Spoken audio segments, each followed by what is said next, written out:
Дэлхийн байгаль хамгаалах сангийн Монгол дахь хөтөлбөрийн газар нь 1992 оноос эхлэн Монгол улсад үйл ажиллагаагаа явуулж эхэлсэн. Бид Алтай соёлын экобус, амар мөрний сав газар, Төв Азийн говь цөлийн нутагт орших ховор, нэм ховор амьтад болоод экосистемийг хамгаалах чиглэлээр ажиллаж байна. Тухайлбал тусгай хамгаалцтай газар нутгийн сүлжээг өргөжүүлэх, цэнгэг усны экосистемийг хамгаалах, нутгийн иргэдэд түшгэлсэн байгалийн нөөцийн менежментийг нэвтрүүлэх, байгаль орчны боловсрол олгох зэрэг чиглэлд төр, хувийн хэвшил, нутгийн иргэдтэй хамтран ажилладаг. Монголын үндэсний олон нийтийн телевиз, Дэлхийн байгаль хамгаалах сан, Монгол Улсын их сургуулийн шинжлэх ухааны сургуулийн байгалийн ухааны салбартай хамтран бүтээв.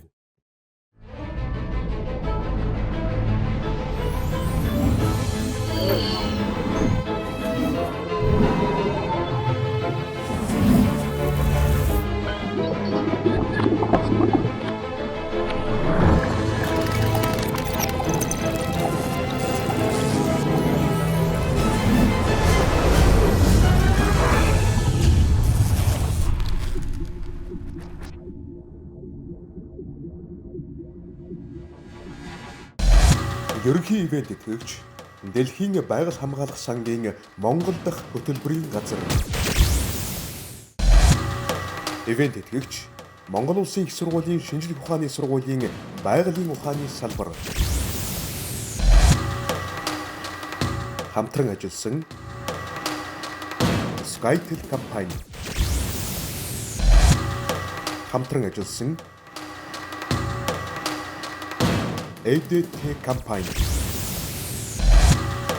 Хамтран ажилласан Космос шинжлэх ухааны академи. Сайн байцгаана уу үзэгчдээ. 100% танин мэдрэхүйн уралдаанд нэвтрүүлгийн 10 дугаар дугаар эхлэхэд бэлэн боллоо. Байгалийн шинжлэх ухааны тухай мэдлэг оюунаар өрсөлдөх 10 оролцогчоо тайлснаа өрөө.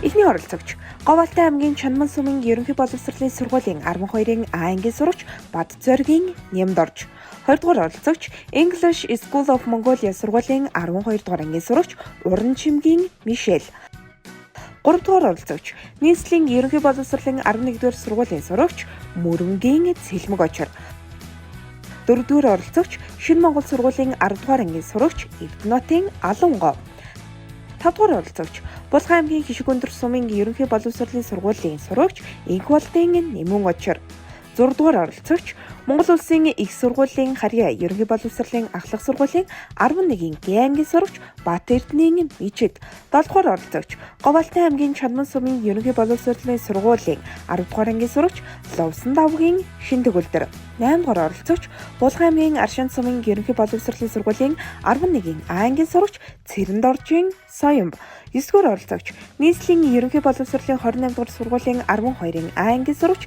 Инх баярын Насанбаяр, сүүлийн оролцогч Сүхбаатар аймгийн Мөнх хаан сумын ерөнхий боловсролын сургуулийн 10-ын Б ангийн сурагч Мөнх Насангийн Хүслэн, мөн нэвтрүүлгийг хөтлөн явуулах Космос академийн шинжлэх ухааны багш Инх тайвны Мөнх гэрэл таныг тайзнаа өрөө.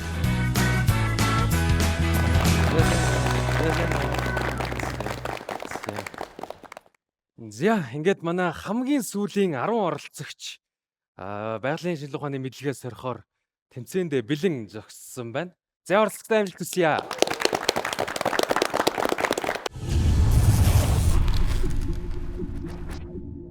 За манай өнөөдөр айгуу сонирхолтой сурагчид ирсэн байна те. Одоо оронгийн тухай сонирхолтой гэжсэн 2 дугаартай оролцогч нэвтрүүлэг хөтлөж ирсэн байна те. Тий, өмнө нь сонирхолтой одоо орон гэдэг нэвтрүүлэг хөтлөж ирсэн. Одоо тэгсэн чинь тэр мэдлгүүдээ өөрөө сорих гээд оролцох гээд ирсэн байна. Хэр бэлдсэн сэтгэл ямар байна? Ер нь бол нэг амар бэлдээгүй, байнга л бэлтгэлтэй байдаг дөө. За тэгвэл өөрсөндөө алгадчихад нэвтрүүлгийн хамгийн ихний асуулттай хамт танилццгаая.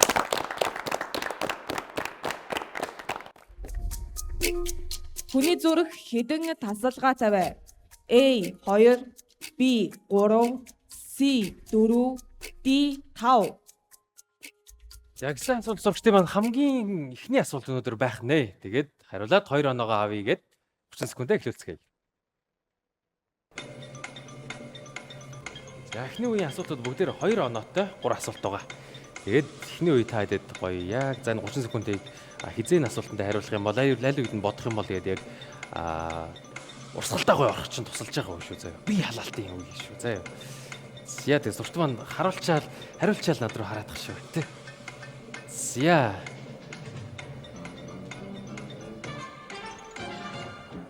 Зя бодох цаг дууссан. Бидний маань байнга сургалт хөөрхий хизээч амардуу шахуу нэртэн маань хідэн тасалгаатай юм болоо. Цэлмэг очроос асууя. Дөрөв гэж бодож байна. 4 гэж бодож байна. Ягаад? Ягаад вэ? Дөрөв чи 2 хэсэг хуваагдчих. Харин тэр 2 хэсэг хуваагдсан дахиад 2 хэсэг хуваагдсан гэж бодож байна. Тэр 4 нь юу вэ? Чи нэрийг санаж байна уу? Санахгүй байна. Тийм үү? 4 биш юм шүү. 4 байхаа. Тийм үү? За. Дөвлийн асуулт маань 8 дугаартай оролцогч маань хэрхэн хариулсан бэ? 4 гэж хариулсан. 4 гэж хариулсан. За 4 л гэдэг шиг байна те. Хэдүүлээ зөв хариултаа харчихгүй. За дigi. Зөв хариулт C 4. Ялт шүү 4-тэй. Яаж 2 багтдаг вэ эхлээд? Зүүн тасгуур баруун. Оо тийм те. Тусгуур тэгээ нөгөөх нь Ховдол. ховдолт гэснэ. Баруун зүг гэдэг байгаа те. Тэгээд яг энэ 4-ийг ашиглаж байгаа дэйлжлээд шахаад цараад гэд явдаг байна шүү те. За. Тэгвэл 2 оноотой 2 дахь асуулт руу хэдүүлээ хамт орцгоё. Дэлхий ямар хугацаанд нарыг нэг бүтэн тойрдог вэ? A 12 цаг, B 24 цаг, C 30 хоног, D 365 хоног. 2 оноотой асуулт самбар төгссөн байна. Цагийг эхлүүлье. Аяа хурдан байл үү те. За тэр хугацаанд ч юу яа тэтгэл.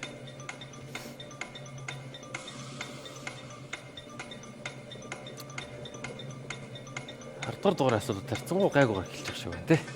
Яванда асуултуудыг хүн чангарнаа. Зя цаг дууссан.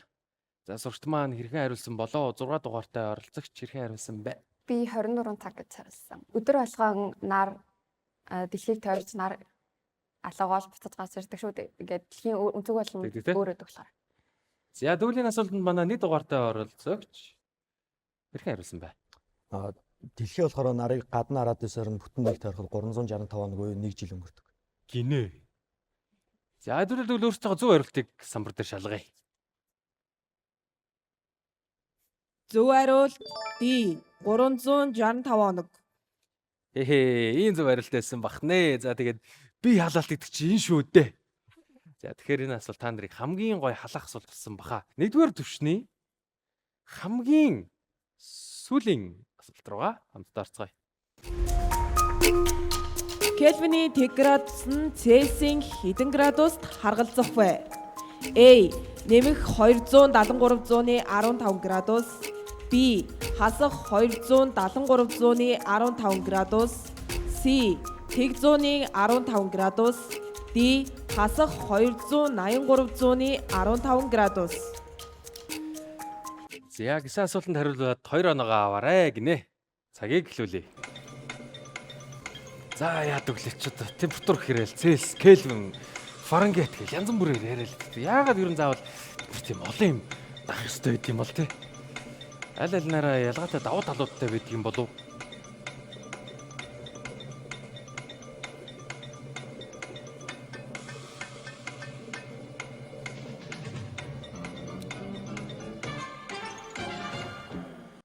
Кельвиний тэг градус одоо Цельсийн хэдэн градус юм болоо? 9 дугаартай оролцогч. Яг уу яг асуултаа уншаад бол ерөнхийдөө хариултаа бол мэдэхгүй байна. Яг уу өөрийнхөө бодлоор л ерөнхийдөө хариулчихлаа. Хэд гэж хариулсан? 0.15 градус гэж. 0.15. За дөвлийн асуултанд манай 5 дугаартай оролцогч хэрхэн хариулсан бэ? Би энэ асуултан дээр болохоор Б хариултыг сонгосон. Яагаад гэвэл Кельвиний тэг градус нэг абсолют тэг температур буюу бүх амьдрал зогсох тийм температур гэж явдаг гэж яг миний толгой дотор байгаа. Тэгээд хасах 273-ны 15 градусыг сонгосон. Тэгвэл энэ асуултанд 4 дугаартай оролцогч хэрхэн сонгосон бэ? Би Б хариултыг сонгосон байгаа. Адилхан юм байна те. Мөн адил. За хэдүүлээ дэлгэсэн дээр зөв хариултыг харцгаая. Зөв хариулт B B. Насах 273-15 градус. За, зөв хариулсан бахна те. За, зөв хариулсан зурчтай баяр хүргэе. За, тэгвэл яагаад бид рүү асуусан штэ. Яагаад ер нь Цельс, Кельвин, Фаренгейт гэл янз бүрийн юм ашиглаад байдгийн болоо. 2 дугаартаа оролцогч. Мишель. Ер нь тэгээд нүг одоо өөрсдийнхөө нэрээр нэрлээл одоо жишээлбэл Монгол дахиад Мишель гээд нэгийг гаргаад ирж болно. Тэгээд мэдээж зориултууд нь өөр тухайн хүн өөрийнхөө хүссэн зориултаар ашиглахын тулд гаргасан юм болоо гэж бодчих. Нэгжийг бол хинч бол яаж зохиож болох гэдэг шүү дээ. Бүргэр цаг гэдэг ч юм уу те. Цагт хэдэн бүргэр идэх вэ гэх мэтчлэн нэгжийг зохиож болно. Температур гэдэг чинь яг хамгийн жижиг хөлбөр дээр болохоор хөдөлгөөн буюу кинетикийн нэрэг байх гэдэг шүү дээ.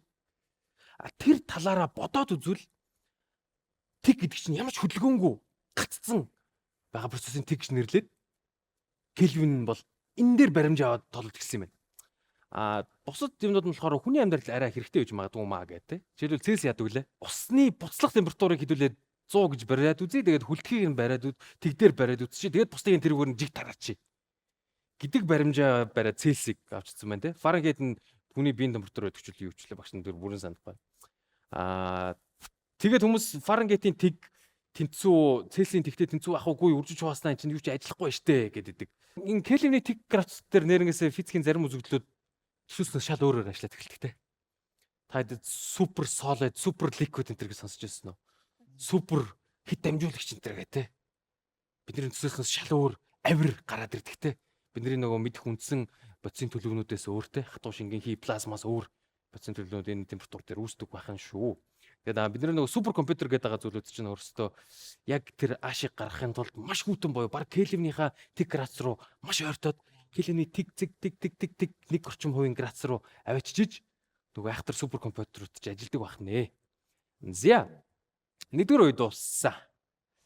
6 он авах боломж байсан. Дөнгөд онооны самбар дээр сурагчд маань хэрхэн эренбэлэгдсэн бэ гэдгийг хамтдаа харцгаая. Пүү. За, чи одоо юу болоод вэ? 6 оролцогч бүх асуултандаа хариулсан болоо явчлаа.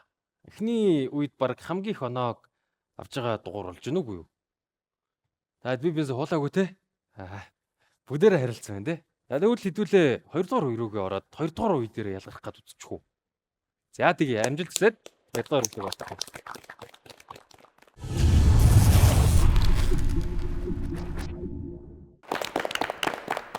За үзэгчтэй их 2 дугаар үеийг хэлэхэд бэлэн болсон байна. Тэгээд үзэгчд маань ч гэсэн асуултуудаа хариулаад хоорондоо бяцхан өрсөлдөөн хийгээд явж байгаа байх. 2 дугаар болохоор асуулт болгон 5 хоногтой. Эрс нэмэгдэж байгаа. 2.5 дахин нэмэгдэж байгаа.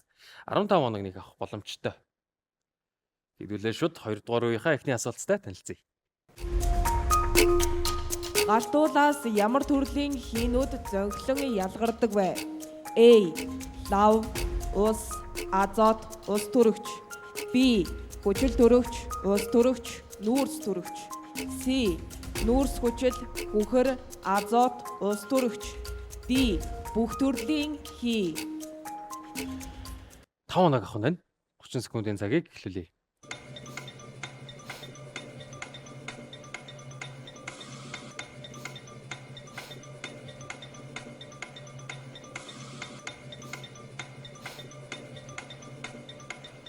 Газрын гүн дэр нь ямар хийнүүд байдаг вэ?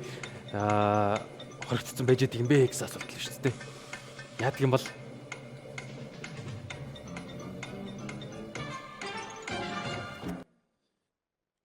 агаар мандалд хөвчлэн байдаг. Тэгээд бас нөгөө галтуулын орчмоос нөгөө үнэртэй дэдэг үнэрийг агуулдаг хийнүүд байна те. За тэгвэл энэ асуултанд хэрхэн хариулсан бэ? 3 дугаартай оролцогч. C адилхан. За тэгвэл 7 дугаартай оролцогч хэрхэн хариулсан бэ? Галтуулаас нэг төрлийн шатах урвал юм байна гэж бодоод нүүрс хүчлийнхээ устөрөгч үзсэн. Тэгээд үнэртэй байж магадгүй гэж одоо хөр азаад. C ярилтыг. За энэ хідээс өөр хий газар дор байхгүй юу? Хин бол түлийн ойрох болно шүү дээ. Зарим хий байхгүй бол аим шүү. Тийм ээ те. Хэдүүлээ зөв хариултыг самбар дээрээс харцгаая. Зөв хариулт C. Нүүрс хүчил, хүхэр, азот, ус төрөгч. Зя гэсэн хариулт зөв байсан бах нэ. Зөв хариулсан зурагчтай баяр хүргье. Чинээс яг зөв аргументыг гарч ирсэн те. Бүх төрлийн хий гэчвэл ерөөсөл нэг хин гараад ичихгүй хон бол харилт биш болчих гээд шүү дээ. Ер нь маш олон төрлийн энэ C хариултан дээр байгаа хариултуудаар хязгаарлагдахгүй. Гэхдээ энэ дээр байгаа хинүүд дийлийнх нь болж тарах гэдэг нь те. Зя оролцогчдоо зориулаад 5 онооны 2 дахь асуултыг өгье. Ээж нь 36 настай. Харин хүүхдүүд 5, 7, 10 настай. Хэдэн жилийн дараа ээжийн нас хүүхдүүдийн насны нийлбэртэй тэнцэх вэ? A 5, B 7, C 10, D 14. Энэ бодлого 5 оноотой шууд 30 секундыг эхлүүлнэ. Зя сандраараа манай сандраа шүү. Голон сандраа шүү. 30 секундын хугацаанд яг бодлоо төлөвлөж байгаа тархин гэдэг бас айгүй хэцүү. Ялангуяа та хэд студид орж ирээ. Камер хараал. За энэ ч одоо юу гэлээ гэлтэй. Яг 30 секундын хугацаанд бодож амжихаас гадна зөв хариултаа дарж амжих гэдэг шүү дээ.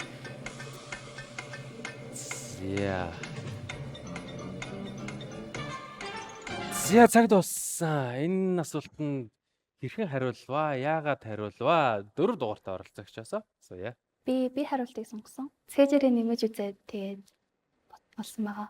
Цэжэр нэмсэн чи хид болчих. Бүх наснууд дээр 7 нэмээд 17, 14, 12 болсон. Тэгээ ээжийн насны дээр нэмээд 43 болоод нийлбэр нь 43 гарсан. Эхний нас нь 22 гарсан. Тэгээд 3 нас гурван дээр нь 7 нэмээд ээжийн нас дээр мөн 7 нэмээд. Яг инэ. Тэгвэл энэ асуултанд 1 дугаартай оролцогч маань хэрхэн хариулсан бэ? За хүүхдүүдийн насны нийлбэр 17 5. Насныхаа нийлбэрийг нэмэхээр 22 болоод тэгээ 36-аас асангууд 14 буюу D хариулт. 14 буюу D хариулт гинэ. За энтэй маргах хүүхд вэ нөө? За 5 дугаартай оролцогч маань маргана гинэ. Би бодохдоо болохоор яг хойтлох нэгжийн орноор бодцсон. Тэгээд хариултуудаа харж үзэхээр би хариулт 7 36 дээр 7-г нэмэхээр 43 гараад тэгээд хүүхдүүдийнх нь насан дээр бас яг 7-г нэмэхээр нэгжийн орнуудын нийлбэрээр бас яг хойтлол нь 3 гарч исэн болохоор нийтээр нь бодож байгаа зүгээр хойтлох орн гусцсан ба штэ. Цайж болохын тэгт зөв хариулт мөн болов биш болов. Энэ асуултанд маань хажууд нь зогсож байгаа мичид 6 дугаартай оролцогч хэрхэн хариулсан бэ? Бараг заалж байгаа л C гэдэг. За нэг жилээр яваал те. Нэг жил их орчин ээж нэг нас нэмчин те. Нөгөө гуравч бас тэгээд нэг нас нэмчир чинь бас юу лээ те. За хэдүүлээ зөв хариултыг самбар тарцгаая. Зөв хариулт B 7. Насны зөрүү нь болохоор ялтчгүй 14 байсан. Гэхдээ жил ирэх тусам зөрүү нь нэг нь болохоор ээж нэг насаар нэмэгдээд байгаа. Нөгөө гуравч 3-аар нэмэгдээд байгаа. Зөрүүнд 2-оор нэмэгдээд тэгвэл 2-2-оор нэмэгдэнгүүт хэдэн жилийн хугацаанд барьж авах вэ гэхээр 7 болж тархна шүү дээ. Дараагийн 5 оноотой асуулт руугаа шууд орноо. Улс төрөгчийн хамгийн түгээмэл тохиолддог изотоп юу вэ? A. Protein, B. Day3, C. Triti, D. Protein Day3. За гисэн асуулт ирсэн байна. Хамгийн гэж байгаа дээр сурагчд маань анхаарлаа өгөөрэй. 30 секундыг эхлүүлцгээе. Манайд маань энэ оролцогчдор олон хилтэй сурагчд ирсэн байсан те. Тэг чинь 1 2 3 4 гэж тоолдог л үү те. Тоолоод нэрийг өгсөн байна. Яг аль нь гэдэг юм болоо.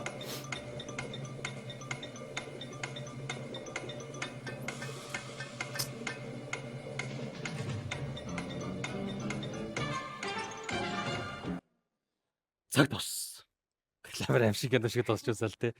Амар айлгаад тах гэсэн. Ус төрч чинь ер нь хэд хэлмэл лээ манайха.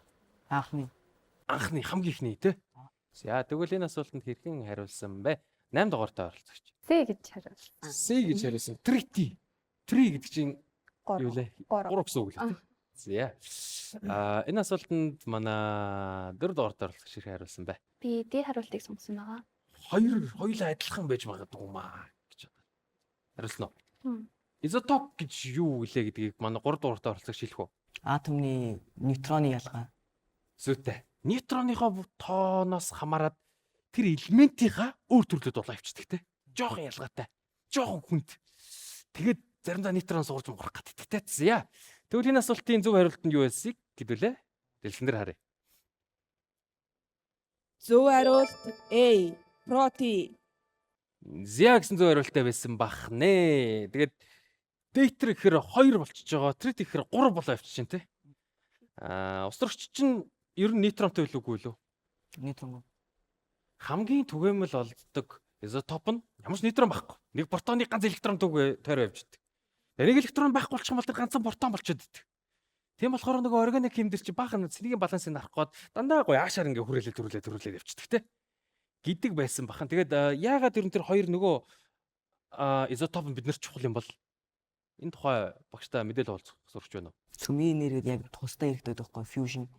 Fusion технологи яг гол хоёр нь байхгүй. Гэхдээ тритиум. За зүйтэй өөр хэрэглээтэй. Яасан гэсэн чи жижигхэн элементүүд хоорондоо нэгдэхээр маш их хэмжээний энерги ялгаруулдаг. Халуун зүймэн бол манай нар тийм байдлаар энерги ялгаруулж байгаа те. Дийлийнх буюу 99 гаруй хувь нь зөвхөн нейтронгүйгээр орчиж тийм байна. Дейтер болоод тэгэхээр байгаль дээр тогтмол буюу оршиж идэг. Гэхдээ маш бага хэмжээнд 0.2% эзэмлдэг юм байна. Тритийн болохоор тогтворгүй элемент болохоор хагас задралын хуулиараа задраад алга болчдөг. Бидний зарим нөгөө нөхцөлд мөргөлдүүлж хахад үүсдэг. Үүссэн даруйд нь бид нэр зарим тохиолдолд ашиглах тохиолдлууд байд юм биш үү заяа. Зя ийм асуулт байсан бахнэ. Ингээд 3 асуулт маань дуусцлаа. Хэдүүлээ тэгвэл нөгөө онооны самбар маань 20 дугаар үеийн дараа ялгарсан болов өөрчлөгдсөн болов хэрхэн дахин ирэмдлэгдсэн бэ гэдгийг хамт дэлгэцнэ. Гарцгаая. Зя манайд маш өнөөдөр өсөлтгөөд ирсэн юм шүү дээ. Юу вэ? Бүх оноогоо авцсан 3 оролцогч байна. Насан Баяр, Шин Төгөлдөр, Цэлбэг Очгор 3 алдаагүй. Араас нь бас бүгдээрээ жигд өндөр оноотой. Энд ч одоо юу болох гээд байна? 10 дугаарт оролцогчтой. Сэтгэл ямар байна? Асуултнууд ер нь ямар шүү санагдаж байна? Хэцүү юм шигсэн. Манай 7 дугаарт оролцогч Насан Баярын хувьд чамаг тэмцээндээ ингээд гоё амжилттай оролцоод алдахгүй яваад байгааг хараад хин ер нь хараад чиний өмнөөс хамгийн их баярлах бол Гэр бүлийнх нь баярлах бах таа л гэж бодож байна. зя бас алдаагүй байгаа Цэлмэг Очир. За ямар байна? Сайн байна. Тийм өсөлтөгчтэй зориулж юу хэлмээр байна? Алдаараа гуйж шүү. Яа шүү? Алдаараа гуйж шүү. Алдаараа гуйж шүү гинэ. За манай хоёр маань сонссон баха. Зя. Эхний хоёр үе дуслаа. Эхний хоёр үеэс 21 он авах боломжтой байсан. Гэхдээ 3 дугаар үе дангаараа таад маань 21 он авах боломжтой. Тэгэхээр 3 дугаар үе дээр алдсан оноо бол маш их оноо алдчихж байгаа. Авж байгаа оноос маш их оноо авж байгаа. Өөрсөндөө амжилт хүсээд дараагийн үрийг орцгоё.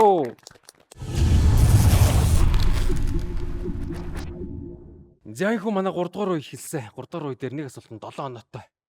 Ямар асуултууд байх бол хамгийн ихний асуултаа хамтдаа танилцгаая. Аль хотод борооны цув хамгийн их хэрэгтэй вэ? A. Каир, Египт. B. Лондон, Их Британь. C.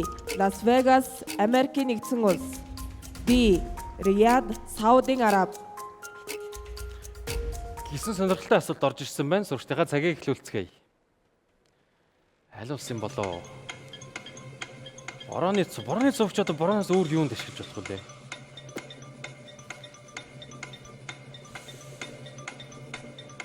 Яа, сурагчд маань тэгээд 7 оноо кармалцсан болов уу, яасан болоо?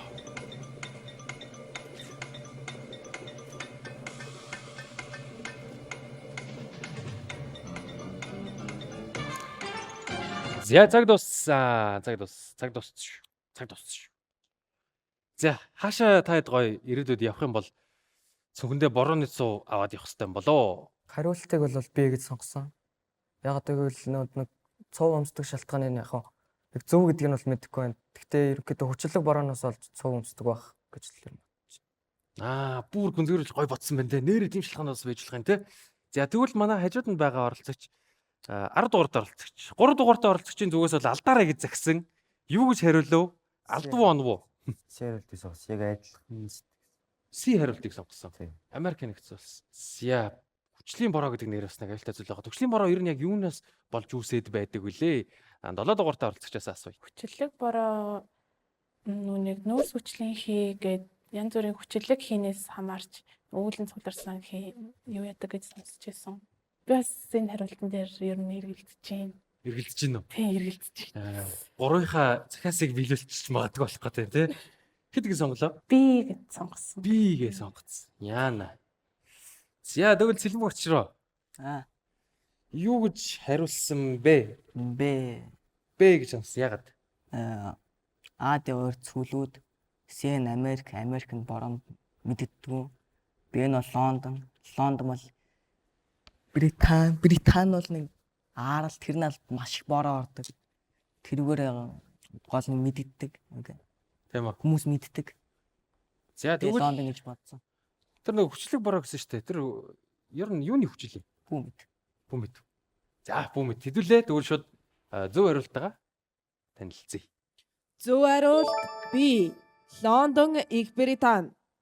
За Лондон маань байсан бах нэ. Тэгээ зөв хариулсан сурагчтай баяр хүргье. 7 авсан бах нэ. Кинон дээр хүртэл гэл бороо ороод дандаа ингээл хүмүүс цовтай юутай ингээл явж идэх те. 270 орчим өдөр хөөрхий дунджаар бүрхэг байдаг гингүүд нартаа өдөр бол тэнд бол маш гоё өдөр байна те. Гоё бүрхэг өдөр дуртай байх юм бол гоё Лондонд очиж амьдрал сонирхолтой юм те. За 7 нотой 20 дугаар асуулт руугаа хамтдаа орцгоё. Яагаад хуучирсан өөх тос хурьсан үнэртэй болдог вэ? A. Тос агаар дахь хүчил төрөвчтэй ургалд орж эсэлдсэн бодис үүсгдэг. B. Бактери өсөж эвгүй үнэр үүсгдэг. C. Тосны өнгө өөрчлөгдөж үнэр үүсгдэг. D. Ус тосны бүтцийг задалж үнэр гаргадаг. За гэсэн асуулт сурагчтай маань өмнө олцсон байна. Нэг зүйлийг анхааруулъя. Ханаагүй өөх тос шүү заяа. Ханаагүй чи юу вэ? Цагийг эхлэлцгээе.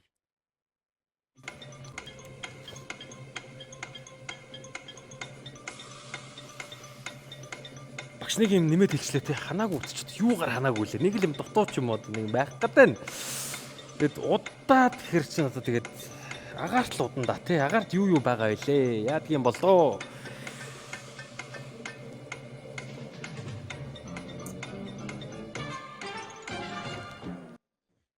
Яагаад үнэр орчдөг юм бол?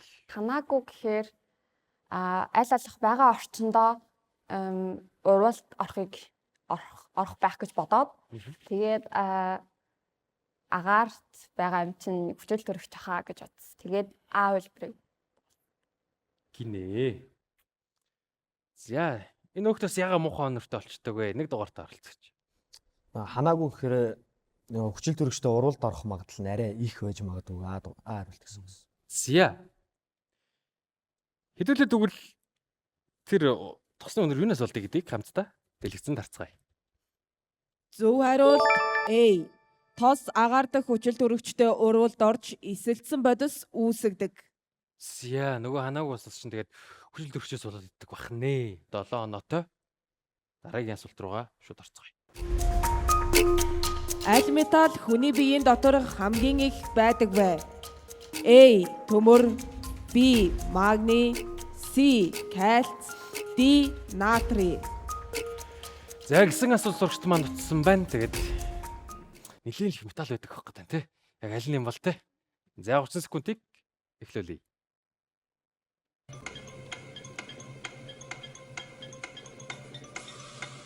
Энэ металл ямар металл юм бол тоо? Шигэ хөхгүй.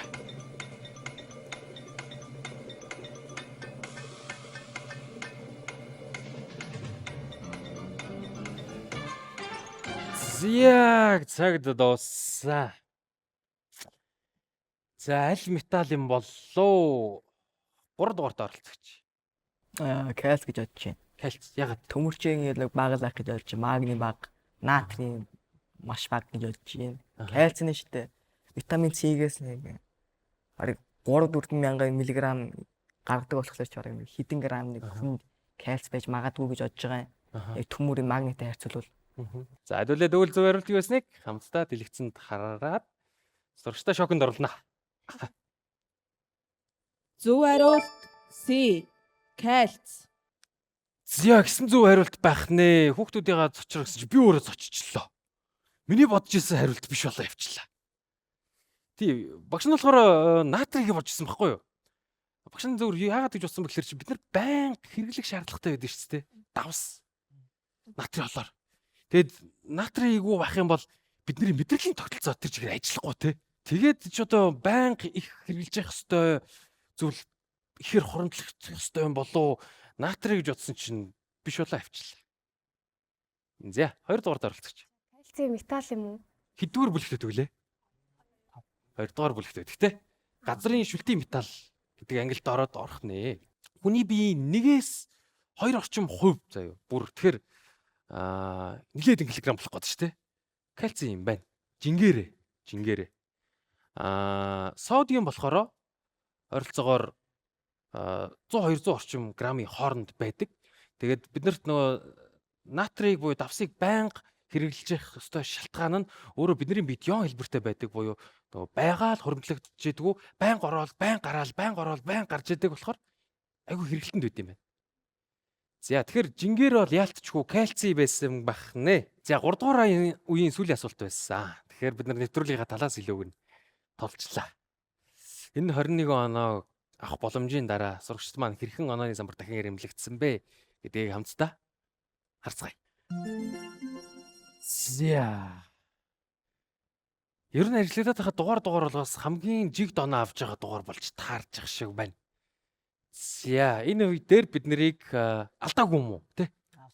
Алдаагүйгээр 42 оноотойгоор Цэлмэг очир маань тэргүүлж байгаа юм байна. Түүний хойноос нэхэн хөөж байгаа бүгдээрээ л 30 орчим хувийн оноонд Хүслэн, Насанбаяр, Соёмб, Алангой гэл бүгдээрээ жиргцээл явж байна да.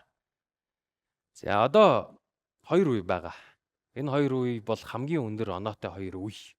Энэ үед 2 үе дээр нийлээд хэдүүлээ 58 оноог авах бололцоотой. Тэгэхээр жингийн хувьд хамаагүй өндөр байгааз 6 асуулт 58 оноо. Тийм болохоор хүн болгонд ялагч болох боломж байна. Өөрсөндөө амжилт хүсээд алга тушаад энэ үед дуусгацгаая.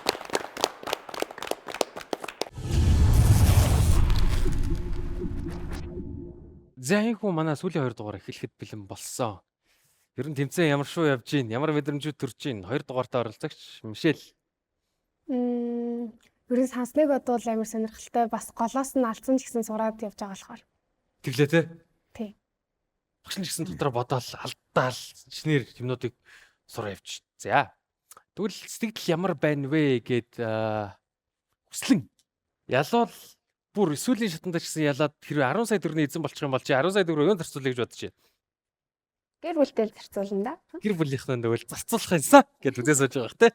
За. Насанбаяр маань ханаас иж оролцож байгаа вэ? Улаанбаатар хотоос оролцож байгаа. Аль сургуулиас? 28 дахь сургууль. 28 дахь сургууль. За. Тань сургууль дээр хүмүүс шинжлэх ухаанд тэр дуртай байна, дургүй байна. Ямар шүү ажиглагдаж байна? Ер нь бол байгалийн шинжлэх ухаан талгаа ер нь дуртай хүмүүс байдаг. Манай сургууль нөгөө нэг хим биологийн сонгоны анги гэж байдаг аахгүй юу? Тэгээд 10, 11, 12 гэдэг ахлах ангиас нэхлээд явдаг. Тийм болохоор яг тийм ангиуд нэгдэд байгааг харахаар ер нь бол байгалийн ухааны шинжлэх ухаанд дуртай хүмүүс аваа байгаа юм байна гэж хардаг. Яавал энэ хүмүүсийг бүр дуртай дурлуулад ах уу? Одоо тэгэл хийж байгаа юмнуудаа хийгээл та ингээл гой гой юм яриад байвал дуртай болох бах та. За би л байгаад байвал яана иччлээ. Яа. За 5 дугаартаа оролцогч. Ямар мэрэгчлээ болоё гэж бодож байна? Яагаад? Мэргэжлийг хараахан яг сонгоог байгаа. Гэхдээ чиглэл нь болохоор яг инженер л болно. Яагаад гэвэл миний сонгосон хичээлүүд яг инженер болоход яг тийм тохиромжтой хичээлүүд сонгосон. Инженерүүд яг үндэ Монгол улсад хэрэгтэй юм уу? 1 дугаарын оролцогч. Нөө тийм үг байдаг шүү дээ. Бурхан хүнийг бүтээдэг, бусдын инженер бүтээдэг. За ямар гоё үг л бэ? Алгадчихъя. За. Гэтэ тэр үйлдвэрийн эхний хэсгээр нь би жоохон маргамаар санагдаад байгаа. Гэтэ яах вэ? Өнгөрөөч.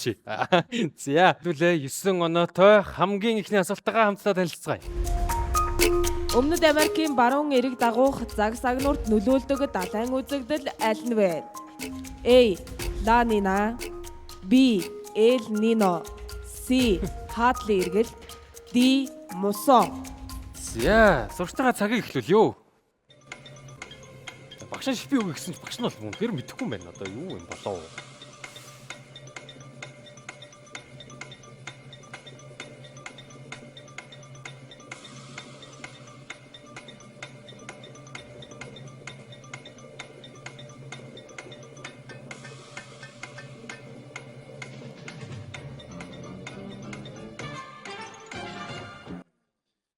За цаг дуус. Би ингээ асуултын голоор ингээ саад болохгүй ингээ чимээгүй байл айгу гоё юм. Олон барихгүй айгу гоё. Төлөрж гин үү? За. Энэ асуултанд хэрхэн хариулсан бэ? Яагаад хүслэн? Си гэж хариулсан. Си гэж хариулсан. Хадли эргэлт. Яагаад?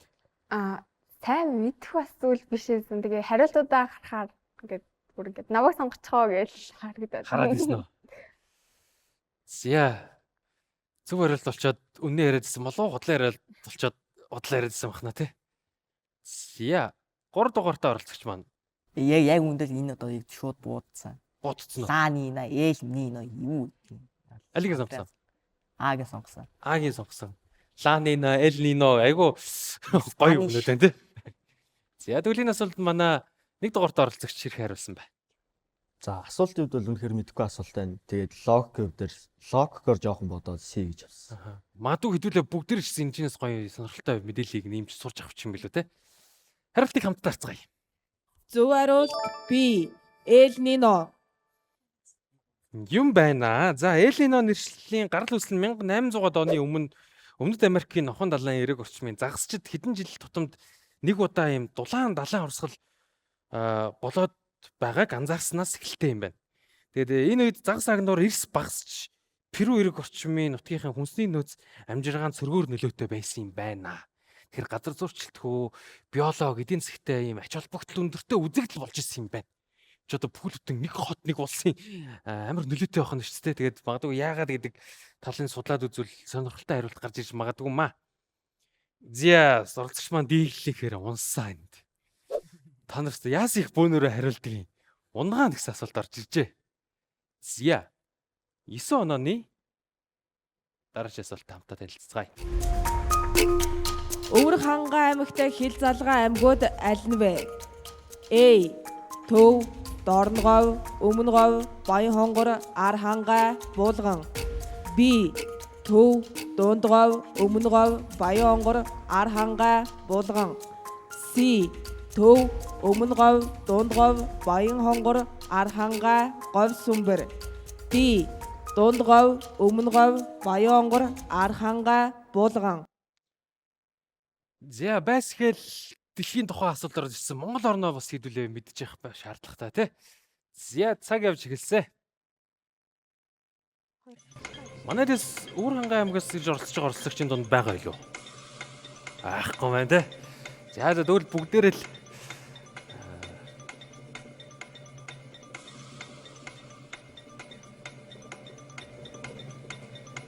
За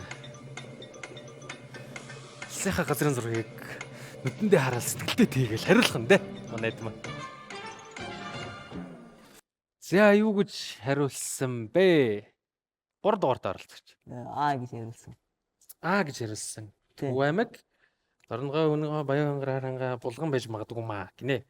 Энэ асуултанд манай 9 дугаартай оролцогч хэрхэн хариулсан бэ? Энэ дээр D гэж хариулсан. Нэг Монголын одоо Өвөр хангаа аймаг нь болохоор яг хамгийн олон нөө аймагтай хэлэлдэг аймаг 6 аймаг байдаг байхгүй юу? За. Тэгээд тэгэхээр ерөнхийдөө бас хамгийн их нь бол биш юм чинь 5 байх магадaltaй байх гэдэг хариулт гэсэн. Мэдчихсэн мэдлэгээ ашиглаа. Тэрийгээ өөр нэг зүйл болгож хувирангуудаа хариулсан байна те. За энэ асуултанд маань тэгвэл 4 дугаартай оролцогч. Гар халтраад зээ дугуулсан. Сэг дугуулсан уу? За хэдүүлээ хамтдаа зөв хариулттай танилцгаая. Зөв хариулт B. Төв, Дундгов, Өмнөгов, Баян хонгор, Ар хангаа, Буулган. За гэсэн хариулт зөв хариулт байсан бах нэ. Зөв хариулсан сурагчдаа баяр хүргэе. 9 оноог авах боломжтой хамгийн сүүлийн асуулттайгаа танилцъя. Анхны транзисторт ямар материалыг голчлон ашигласан бэ? A. Цахиур, B. Нүүрс төрөвч, C. Германы, D. Зис. За гэсэн асуулт иржээ. Сургалтынхаа 30 секундыг эхлүүлцгээе. Багш нар бүр яг компьютерийн шинжилгээ ухаантай асуултууд бүр хүлээгээд ирсэн. Шгүй гараад ирлээ. Физикийн, компьютер сайенс гой холбосон асуулт байна те. Энд одоо дэлхийн ямар дайны үеэр болж элөө, юу болж элөө гэдэг хүүхдүүд маань сонсохгүй.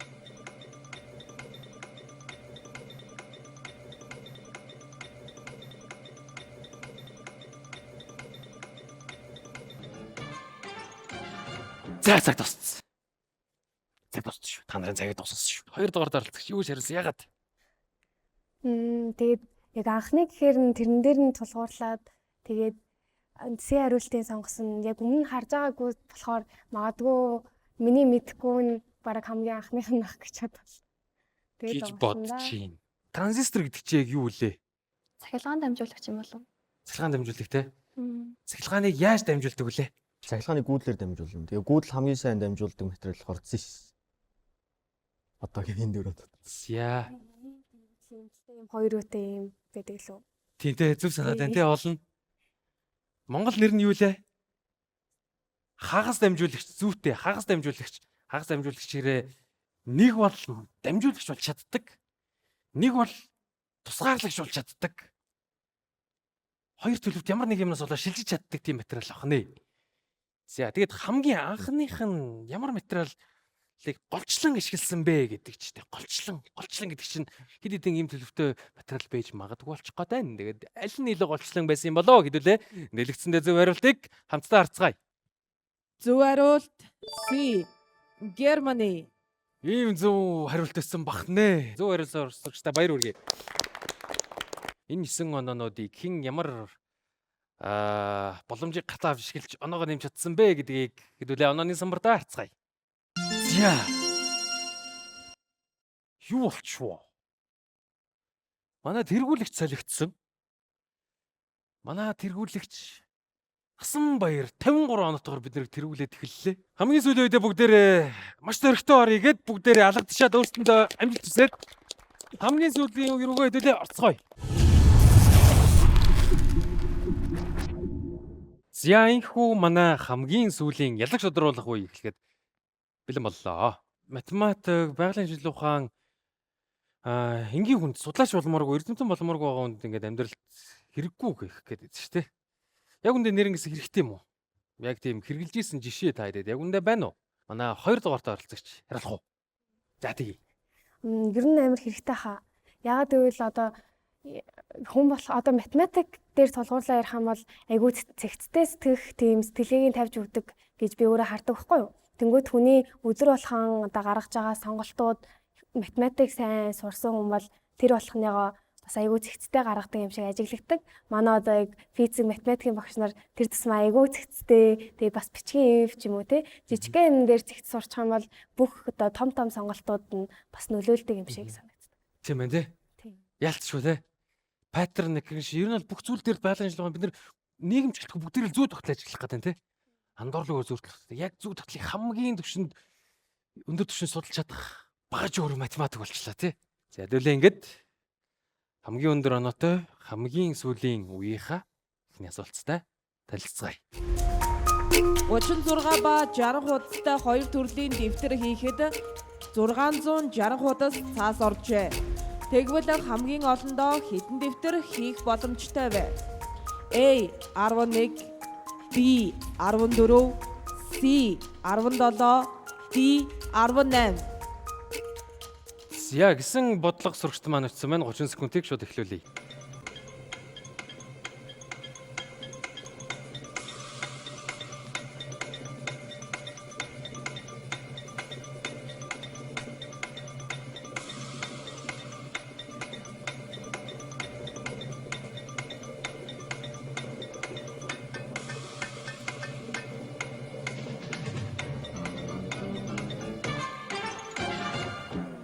Бодлогыг бодож чадах юм бол 10 ахын байна. Бид нарыг шинэхэн тэргүүлэгч болоод тэргүүлж яваа. 70 дугаартай оролцогчоос асууя.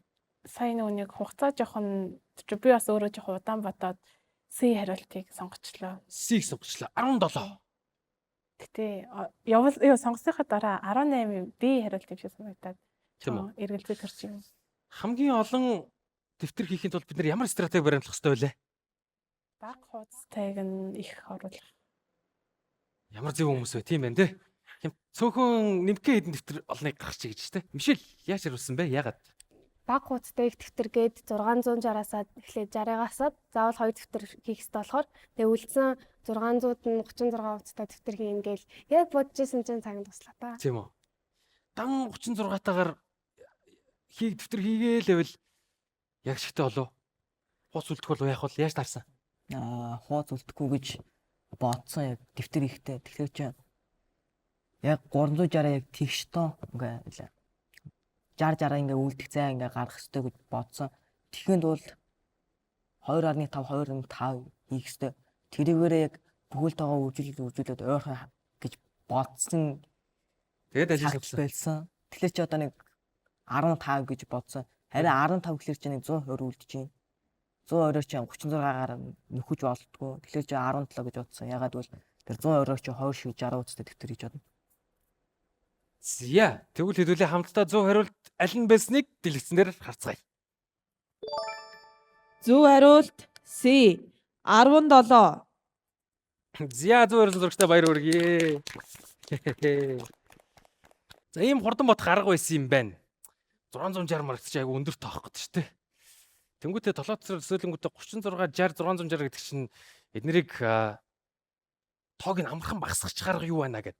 Хэдүүлээ тэр нөгөө x y энэ хоёр тооныхоо нийлбэрийг хамгийн их байлгах гэдэг юм бол тэр чигээр нь 12 тухаацсан гинэ. Тэгээ бодонгод бүх зүйл 12 дахин багасчихж байгаа. 36 чинь 3 болчихно. 60 чинь 5 болчихно. 660 чинь 55 болчихно. Тэнгүүд ажиглах юм бол нөгөө 5 гэдэг тоонод ажиглагдаад байна те. X-ийн тоогдож орохын тулд аль болох 5-аар төгсөн тоо байх гад байна.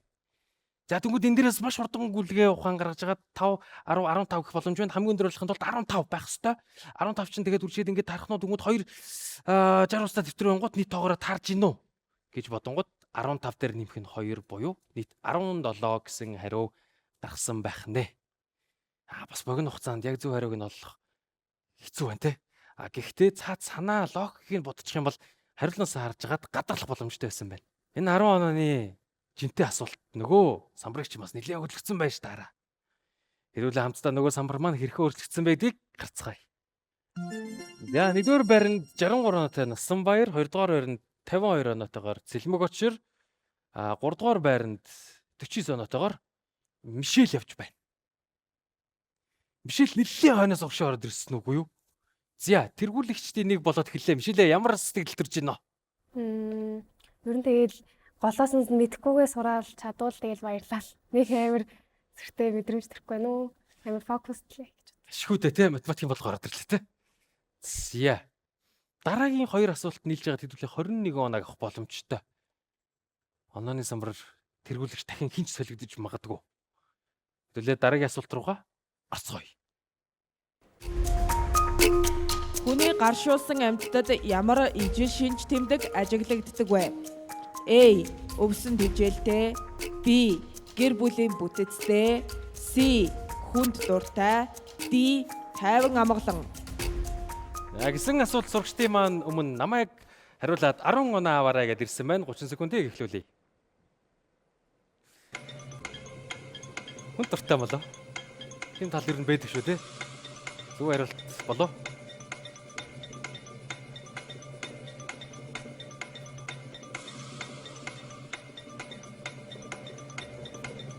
За.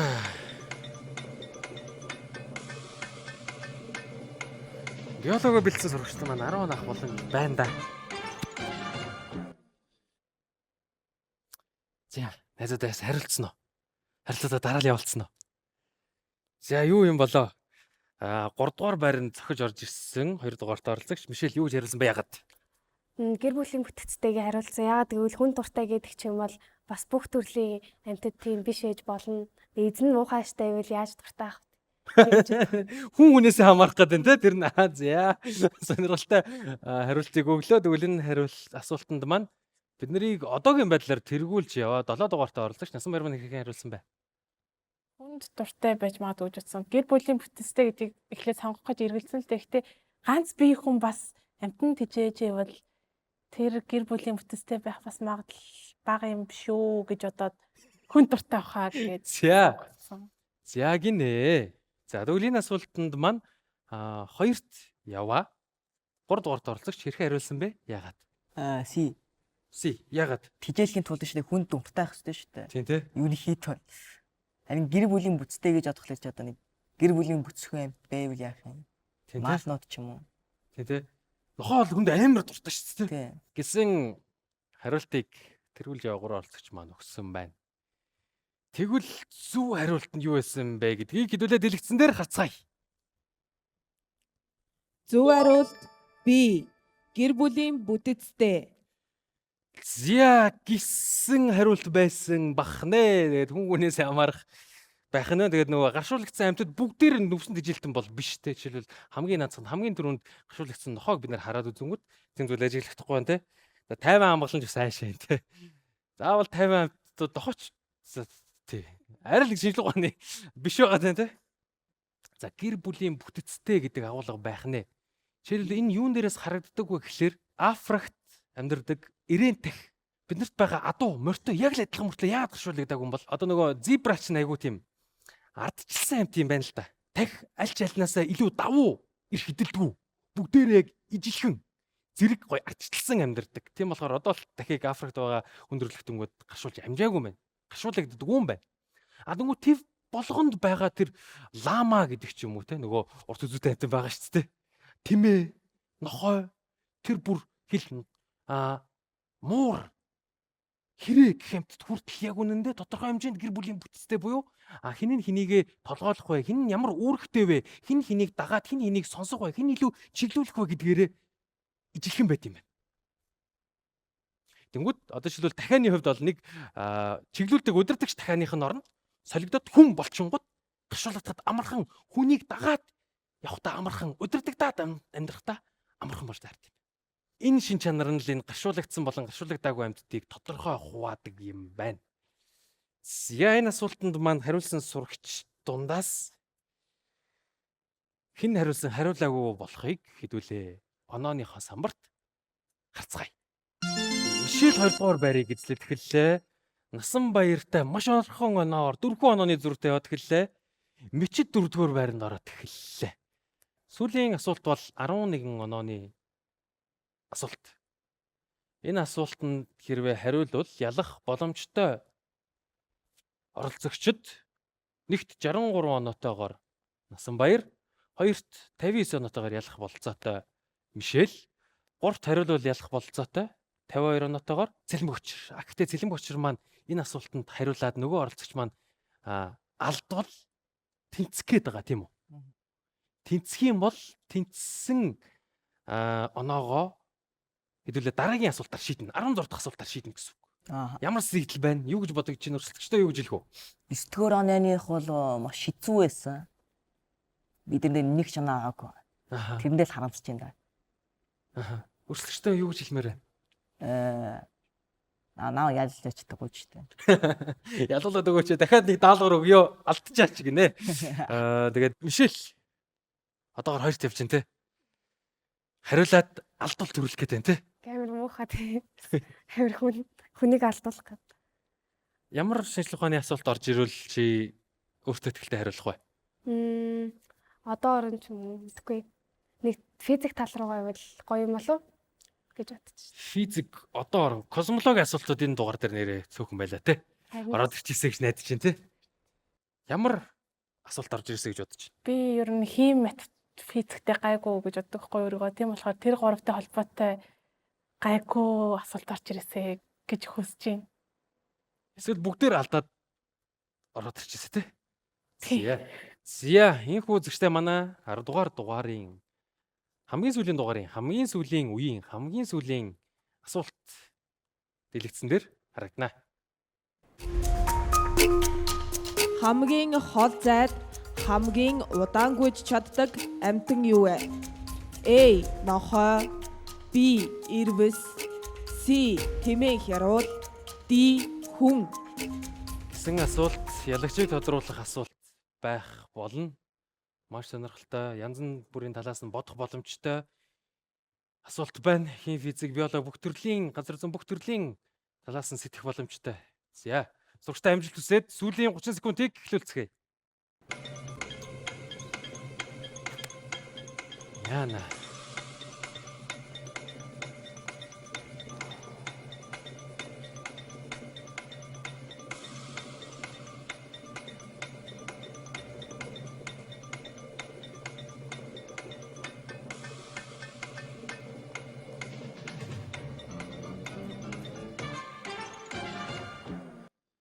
Хүүн юм болоо те.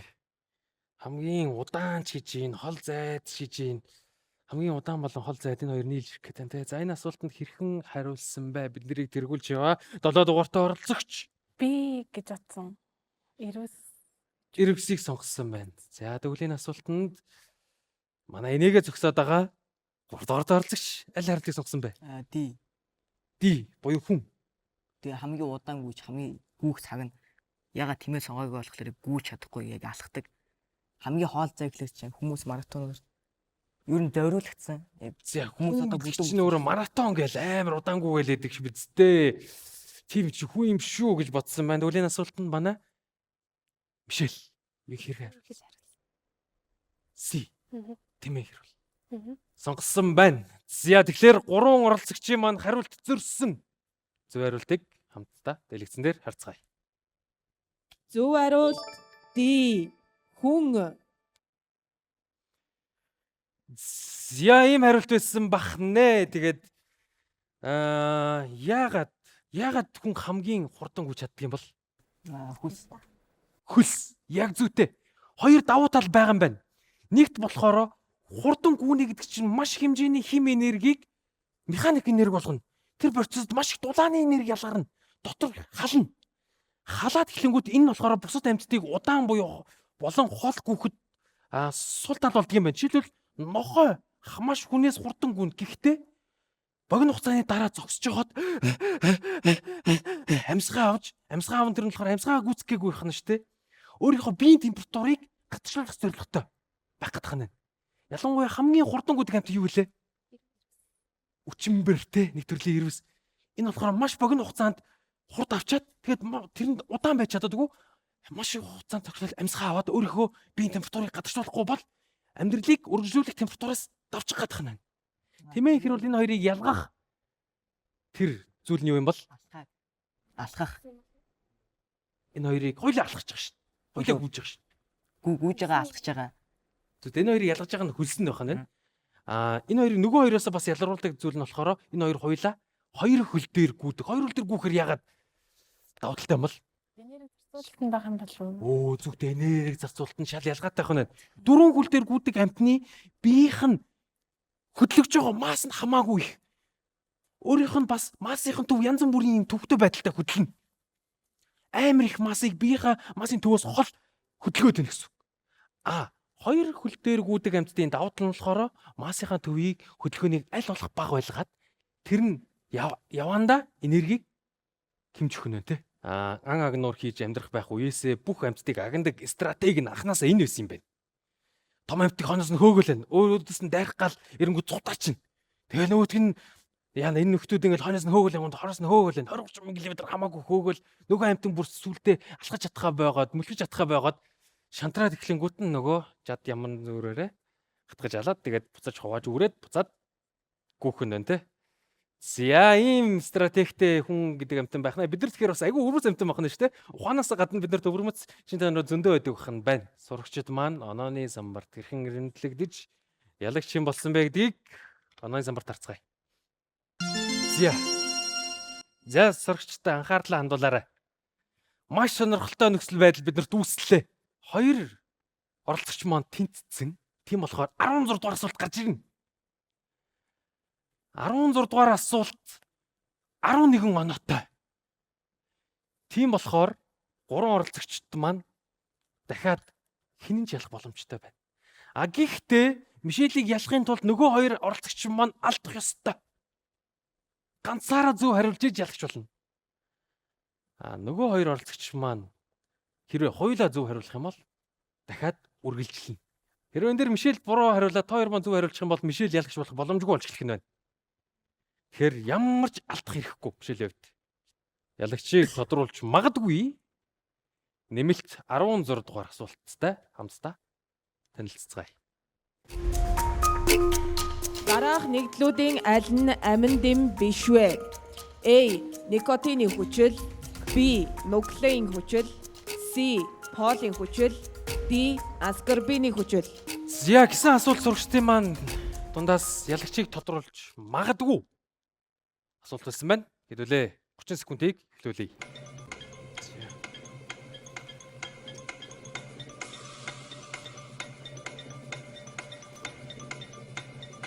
За биохийн талаасаа мэдж байгаа, нэршлүүдийг таньж байгаа эсвэл хариултыг мэдж байгаа юм бол энэ асуултанд хариулж чадах нэ.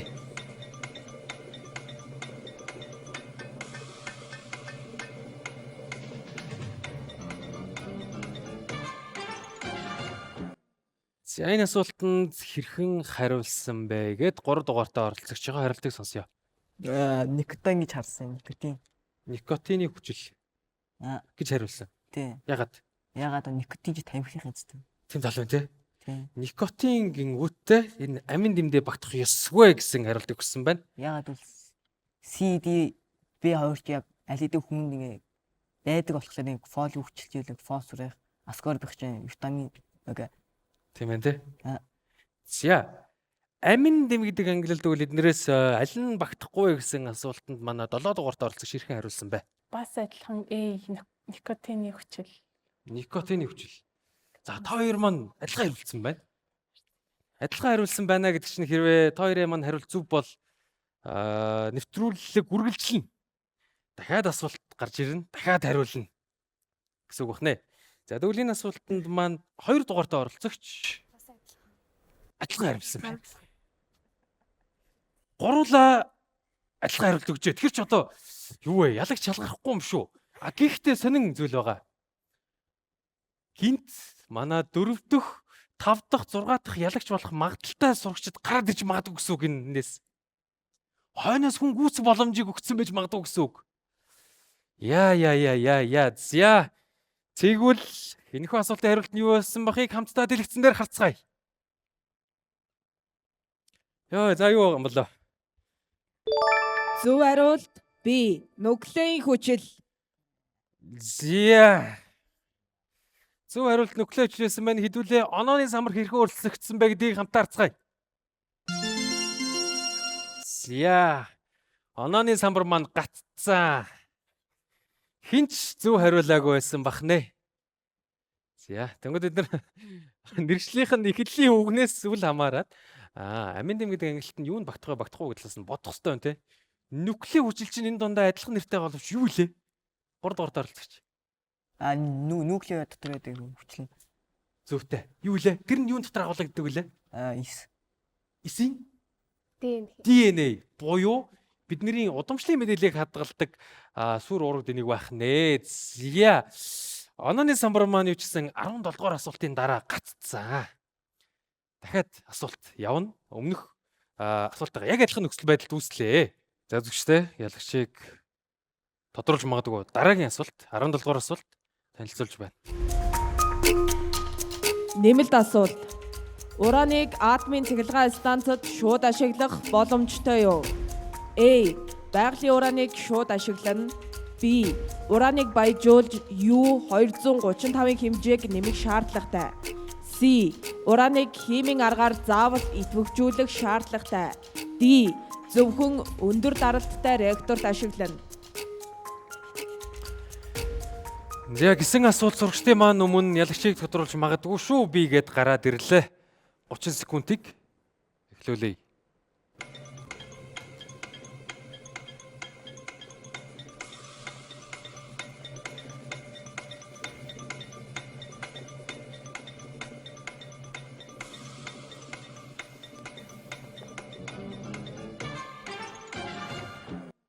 Багш нь ялагчийг тодруулах юм чухал ач холбогдолтой асуултан дээр түүлж чадахгүй, сарниулж чадахгүй тэгэл чимээгөө зөксгөл сонголтгүй болчих.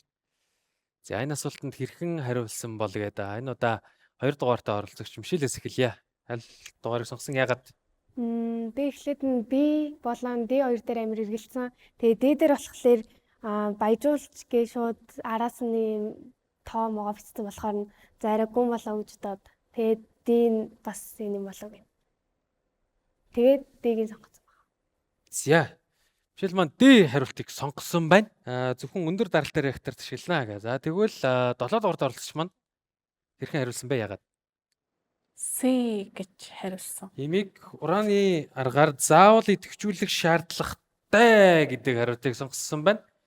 Yellow cake. За тэгвэл энэ асуултанд 3 дугаарт оролцогч хэрхэн хариулсан бэ яагаад? Бэ. Яагаад үгүй байгальд олдог U-238-ыг цүмийн идэх нь бага харин яг юу 235 ингээ нэг цөмийн идэхний ихсэж ингээ баяжуулах ёстой байдаг байхгүй юу? Тийм байхгүйсэн ч гэсэн нэг химийн уруулаар идэвхжүүлсэн ч гэсэн яачлахгүй. За гэсэн хариулт таамаглалыг дэвшүүлсэн байна. Хэдүүлээ хамтдаа зөв хариулт энэ гурван сонголтны аль нь болох вэ? Ялагчийг тодруулж чадах нүггүй гэдгийг хамтдаа харцгаая. Зөв хариулт B. Урааныг баяжуулж юу 235-ын хэмжээг нэмэх шаардлагатай. За гэсэн хариулт зөв байсан бахнэ. Уран 235 буюу яг жинхэнэ ураанаас хөнгөн. Энэ уран ямар шин чанартай вэ гэхээр задрахаараа нэмэлт нейтрон шидчихдэг, ширхэг нейтрон. Тэр нейтрон нь л энэ урааныг маш супер ялгаатай хэрэгтэй болгочихж байгаа. Яг л тэр нисэж байгаа нейтрон явж байгаа дахиад өөр адилхан ураны цөмийг мөргөвөл дахиад задрна. Дахиад задрна гих мэдчихсэн байдлаар 2 3 4 нэмэгдсээр байгаад нөгөө nuclear chain reaction гэдэг зүйлийг үзүүлдэг болох нэ. Тэгээд энэний хүрээнд атомын тесрэлт эсвэл нөгөө атомын тогтмол энерги ялгаруулах доктортой байх уугүй гэдгийг шийдэж таарах нэ. Хэдүүлээ энэ асуулт онооны самбарт ялагчийг тодруулж чадсан хэсгийг хамтдаа харцгаая. Зя ихүү манай 10 дугаар дугаарын ялагчаар 74 оноог 17 асуултнаас авч чадсан Цэлмэг очир маань шалгарчээ. Баяр хүргье. Зя ширүүн өсөлтөөн дундуур ороод тэгээд юу ч гэсэн хамгийн ихний асуултанда хариулаад ялагч болсон сэтгэл манай 3 дугаарт оролцогч ямар байна? Гоё яана. Би баян болж болох юм шиг байна. Ялагчтай баяр хүргэе. Ерөнхий ивент итгэгч Дэлхийн байгаль хамгаалах сангийн Монгол дахь хөтөлбөрийн газар. Ивент итгэгч Монгол Улсын их сургуулийн шинжлэх ухааны сургуулийн байгалийн ухааны салбар. Хамтран ажилласан Skytel компани. Хамтран ажилласан ADT компани. Хамтран ажилласан Космос шинжлэх ухааны академи. За үзэгчдээ манай 10 дахь буюу хамгийн сүүлийн шатанд оролцож маань тодорсон байна. Шагналаа гардаа авна уу гэдэг энэ дугаарын 5 төвшний 17 асуултнаас 74 оноог авч ялагч болсон Цэлмэг очиргоо тайзнаа өрье. За маш амжилттай оролцсон сүүлийн шатанд шалгалсанд нь баяр хүргэе. За баярлалаа. Дэлхийн байгаль хамгаалах сангаас танд болон бусад оролцогч нарт ийм гоё гарын билгийг гардуулж байгаа юм байна. За баяр хүргэе. За мөн энэ дугаарын ялагчдаа Монгол Улсын их сургуулийн шинжлэх ухааны сургуулийн байгалийн ухааны салбар дахь биологийн тэнхимээс 500 мянган төгрөгийг шагнал болгон гардуулж байна. Шагналаа гардаа авна уу. За.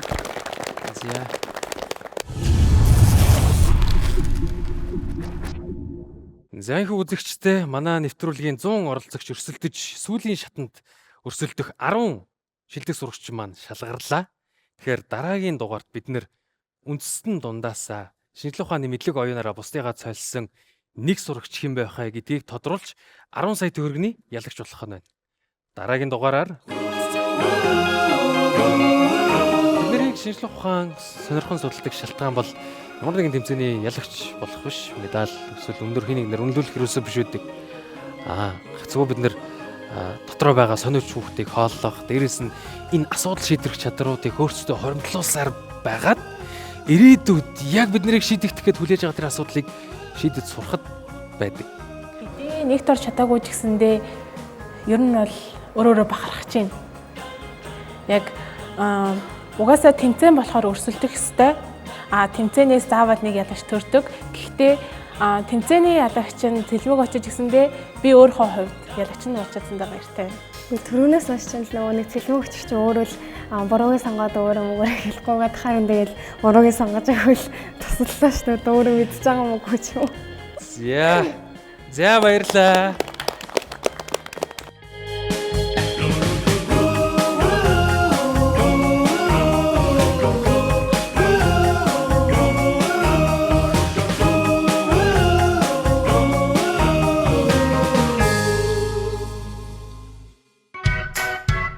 Монголын үндэсний олон нийтийн телевиз нийгмийн өмнө хүлээсэн үүргийн хүрээнд байгалийн ухааны салбарын үндэс нь ач холбогдлыг олон нийтэд таниулан сурталчилахын тулд 100% танин мэдэхгүй нэвтрүүлгийг зохион байгуулахаар болсон юм.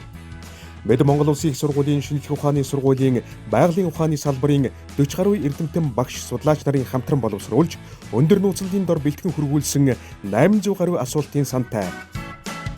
Нэвтрүүлэгт байгалийн шинжлэх ухаанд дуртай 100 сурагчийг сонгон 10 дугаарт хуваарлсан ба 5 төвшний 15 асуултад хариулж оноо цуглуулах зарчмаар зөвхөн нэг ялагч 10 сая төгрөгийн эзнээр тодорно. Та бүхэн яг одоо зөвхөн мэдлэгээр ялалтад хүрдэг, санамсаргүй аз биш, бодит чадварыг шалгадаг үндэсний хэмжээний оюуны тулаан. Энэ бол 100% танин мэдэхгүй уралдаант нэвтрүүлэг.